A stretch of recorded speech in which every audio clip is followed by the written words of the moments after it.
Maharashtra bulletin, आपला महाराष्ट्र, आपली बातमी.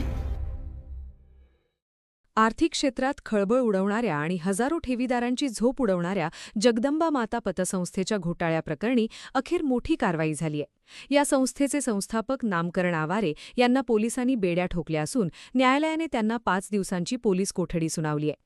भोंदू अशोक खरात प्रकरणाशी धागेदोरे असलेल्या या आर्थिक गैरव्यवहारामुळे नाशिकमध्ये मोठी खळबळ उडाली होती. अनेक दिवसांपासून फरार असलेले किंवा पोलिसांना गुंगारा देणारे आवारे अखेर आर्थिक गुन्हे शाखेच्या जाळ्यात अडकले आहेत. कोट्यावधी रुपयांच्या ठेवींचा अपहार केल्याचा संशय, गुंतवणूकदारांची दिशाभूल करून मोठी फसवणूक, आर्थिक व्यवहारांमध्ये केलेली हेराफेरी यासह अनेक आरोप नामकरण आवारे यांच्यावर आहेत. याविषयी वकील ॲडव्होकेट राहुल कासलीवाल यांनी न्यायालयातील सुनावणीनंतर माहिती दिली. त्यांना पण त्यांच्यासोबत म्हणजे सारखीच तारीख ठेवली आहे आणि 18 तारखेपर्यंत पोलीस कोठडी देण्यात आलेली आहे. त्यांच्याविरुद्ध फिर्यादीत काही आरोप नाही, फिर्यादी यांचं नाव पण नाही. परंतु पोलिसांचा असा आरोप होता की जे काही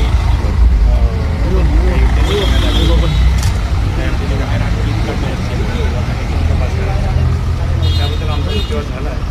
त्याबद्दल आजपर्यंत तरी पोलिसांकडे काही दुसरा पुरावा दिसत नाही. अटकेत असलेल्या आरोपीने त्यांचं नाव घेतल्यामुळे त्यांना अटक करण्यात आली. त्यांचं 65 वय आहे, थोडं यांना शारीरिक व्याधी आहे ते सांगण्यात आलं. मला असं वाटतं की 18 तारखेला आता काय होतं बघूया.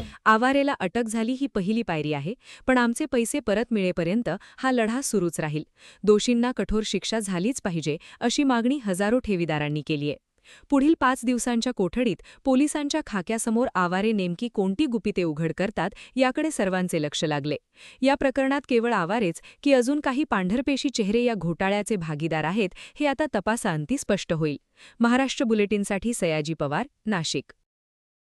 महाराष्ट्र बुलेटिन, आपला महाराष्ट्र, आपली बातमी.